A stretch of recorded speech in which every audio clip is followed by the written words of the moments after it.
On December 4th, 1786, Father Firmin Lassuin, a Franciscan monk and successor to Father Junipero Serra, opened what would become the most important of all the California missions, Mission Santa Barbara.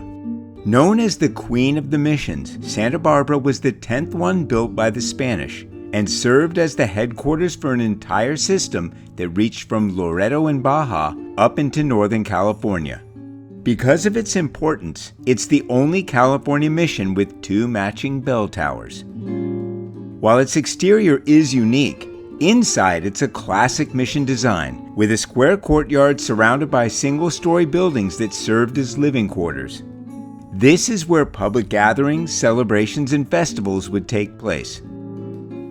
Heading into the church, you'll see more classic mission-style design, like this crucifix in the sanctuary that was made in Mexico and shipped up here. This large room is called a nave, and in a mission it's characterized by a long, narrow space with high ceilings and entrances on the 2 sides and in the back. It was also common for a mission to have a small chapel like this one in the rear of the nave. It may be classic mission style, but it's gone through many changes during its history. Construction on Mission Santa Barbara was completed in 1786, but it was rebuilt many times over the years, and what you see today is basically the 4th version of the original construction here. The interior of this mission hasn't changed much since 1820. However, these 2 sets of statues in the rear alcoves were only added in 2003. They depict a story from the Bible between Jesus and Mary Magdalene, and 2 very important saints to the Franciscan monks, Francis and Clare de Assisi. Missions were built to convert the local native populations to Catholicism, but the Spanish relied on them for their labor to not only build, but also maintain them. Because of that, native art is featured prominently in their designs. Works by Chumash artisans throughout the Mission Santa Barbara and features like the earth-tone colored designs on the walls of the nave create a strong sense of their culture. Having the local native populations carry out the construction and maintenance of these missions was an important part of Spain's plan for colonization. The way colonization was accomplished when the Franciscans were building the California missions was that they would come in with 2 arms. There would be the military and the church, and they had very different jobs. The military's job was to keep control of the people, fight the wars, and extract the wealth. They represented the crown. On the other hand, you had the priests, who represented the church, and it was their job to pacify the people and convert them to Christianity, and they worked together to sort of accomplish the goal of pacifying the entire area. Building a mission was like building a small city, and the Spanish had strict requirements for choosing where to build one.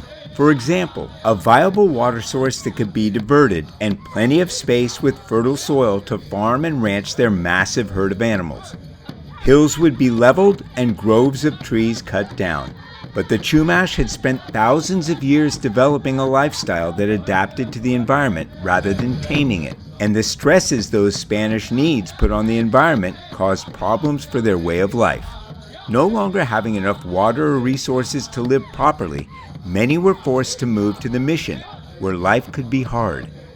This couldn't go on forever, and it all came to a head in 1824. Fed up with mistreatment by the military and a lack of food, a rebellion broke out among the Chumash. There was violence, and the Chumash fled into the surrounding Santa Ynez Mountains. Eventually, they returned when the Franciscan monks, who they trusted much more than the military, brokered a peace between them and the soldiers.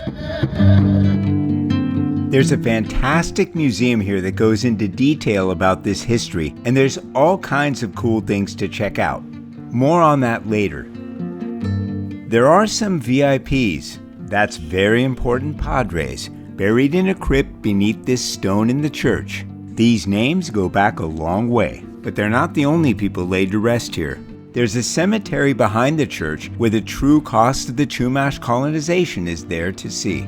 Diseases, hunger, forced labor, and a loss of freedom to roam made it a difficult existence. The life of a Chumash Native American that lived on a mission like Santa Barbara was a very harsh existence. And it's interesting that they record the deaths of a little less than 5,000 Chumash people who died in a little less than 100 years. That's an astonishingly high number for a community that usually numbered about 1,000. The story of the Chumash people is given full attention here at Mission Santa Barbara, and it continued into that awesome museum. So let's get back to that. Well, if you're a student in a Southern California public school, you've probably read the book The Island of the Blue Dolphins, and that book was based on an actual woman called the Lone Woman of San Nicolas Island. And there's a nice little exhibition here at Mission Santa Barbara that really kind of goes into nice detail about that story. Wow, this is really cool. This is a representation of a traditional Chumash shelter. You can actually get into this one, so here we are. It's fabricated, but this is pretty much what they look like.